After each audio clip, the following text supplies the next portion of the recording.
Listen, we are promoting something, the fact that we're going and coming back, but when we come back, we're bringing back Senator Marco Rubio. Marco. Yeah. Marco Rubio.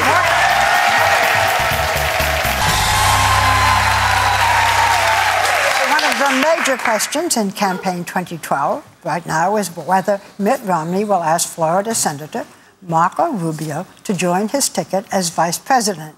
He is the son of Cuban immigrants, and his growing numbers of supporters hope that one day he may be the first Cuban American in the White House. Okay? So you can begin your campaign now. He has written let me just tell you, he's written a very readable book. It's called Marco Rubio, An American Son. It's really, I like this book. Okay, so. Only half of them clap, though. So. You have to win them. You have to win them over today. So you have been on some of the Sunday shows, and you have, no matter what anybody asks you, you say you're not going to discuss whether or not you will be a candidate for vice president. So I'm not going to waste my time. Because you're not going to tell me anything, right? Well, I was waiting to come on here. No, I'm kidding. Okay. Let me ask you this. Okay, because you've said you're not going to discuss it. You know, I think that Governor Romney deserves the space and the time to make that decision without the speculation that goes around it. So I won't push it. But this is my question. If you are asked, if one is asked, how's that? If one is asked to be a vice president, is one not obliged to accept? Well, not if you're not discussing it, because I'm not discussing the process at all. He doesn't waste time with this. He doesn't want to do it. No, look, he's going to make a great choice. That I can promise you. All right, so I tried. I mean, you can't sit here and not try. Right. Well, I know, you know, in the book, you were talking about that your parents had immigrated from Cuba in 1956. They settled in Florida. Now, they came from a hard life because your mother was a maid, your father was a bartender. How did this shape your life? With them going American dream. To Vegas, actually. They came back to Miami. You know, the thing about it, and one of the reasons why I wanted to write the book is because one of the debates we're having is what is the American dream? And some people think it's about making millions and millions of dollars, which is, I suppose it can be if that's what you choose. For my parents, the American dream is giving me the chance to do the things they couldn't. And my dad wanted to be a businessman. I talk about it in the book. That didn't work out. My mom wanted to be an actress. And she did some, actually, little local community theater, but never really worked out. But I think the thing I most realized when I sat down to actually write it is that my parents were once my age.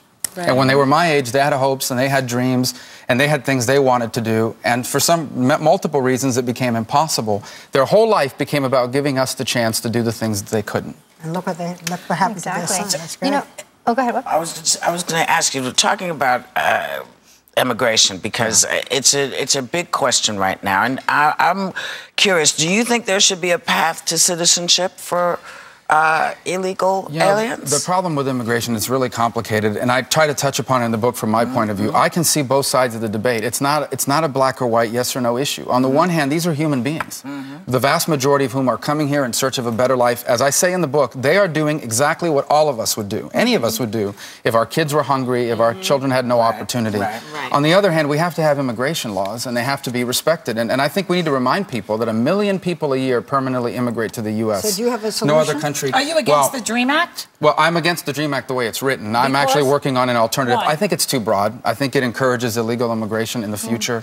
But I do think there's an alternative to it, which we've been working to develop. Tell them what it is. I don't think people know the alternative? What the DREAM Act is. The DREAM Act is basically a bill that allows kids who were brought here by their parents and who now are undocumented through no fault of their own the opportunity to stay in the country. The way the DREAM Act does it is it awards them citizenship through a special path. The way I would approach it is I would give these kids a student visa so they can stay here and study, a work visa, and after about 10 years, they would be in the same position as any other non-immigrant visa holder. They can be petitioned for through the regular system, but what not a about special the kids who were born here? Well, the kids who are born here are U.S. citizens. They don't have an issue. What do you think about the employment situation right now for the Hispanic community? I mean, the president just made moves in terms of trying to pass a bill to allow young kids to stay here, right? If they're under the age of... It's an executive order, I think, if they're under 16 when they came. Yeah, so do you think that in terms of jobs here in the Hispanic community, how do you think this administration has done? Well, the statistics tell us that unemployment is higher than the general population. But look, the debate right now that we're having, here's the good thing. The Republicans and Democrats do agree on something, whether it's clear or not, and that is that the debate debate is about how do we grow our economy. Now the real debate is about how do you do it. The Democrats have one way of thinking about it, Republicans have another, and I think the country deserves an open debate about what's the best way to grow the economy. And I have strong opinions on it. They're different from the president's, but that's why we have elections. But I want to talk about something that's very personal in this book that's unusual, and that is you talk about the price that a political person pays with the family, with the wife and the children. I thought you were going to ask me about my wife's 1,200 shoes. Does your wife have 1,200 I'm shoes? kidding. No. Well, that I know of. Well, I thought maybe this was more important. No. Okay. And that is, you have a whole chapter on the worry you have about being able to balance your career as a politician and the family. You're away a lot, you have to leave them, so forth. And you even bring up the question, should people in politics maybe not be married and have children, which is very far-fetched. But it's a big worry of yours. It is. How do you balance your marriage and, what do you have, three? Four. 4 children. How do you balance? I'm not sure I always get it right, because I have a job that wants me 100%, and I have a marriage and children that deserve 100%. And sometimes it runs into each other, and I worry that I have so much to do that I don't do any of those 3 things right. Biggest regret? Women have this problem all the time. Absolutely. Now you do. No, I think but it's not just me. I think it's talking about how I handle it. I have friends that aren't in politics, but their boss tells them, can you come in on Saturday? Right. And they know what that means. If you want a promotion, you come in on Saturday, but your kid has a T-ball game. Yeah, and you have a vote. And I actually have it better than most people because I get to control my schedule to some extent.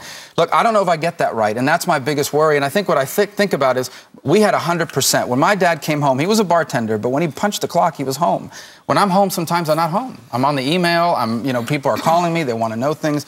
I worry about that because I know that it'll have consequences. Just like my parents and the impact they had on my life reflects on the life I live today, that's not going to be any different from my kids. That's a big worry, and the book talks about that struggle. And it ends with a story that Pat Leahy, who was a Democrat, shared with me. When he was a younger senator, he had a chance to go somewhere with the president, but it conflicted with his kids, and he turned it down. And he told me, he doesn't even remember what the event was, but his kids will never forget the day he chose them over the president. And you chose not going to Africa to be with your kids. Book ends. Well, listen, if ever you are president, one of the advantages is, no, I'm ahead. One of the advantages is She's predicting that you can come home every night and have dinner with your wife and kids. They all live in the same house. They all live in the Yeah, same they house. do. I heard about that. Senator, it's a pleasure to see you. We Thank hope you guys we'll be for having me. seeing I'm more really of grateful you. you would have me. Right, and when you decide that you will accept the vice presidency, it would be thoughtful of you to come back with us.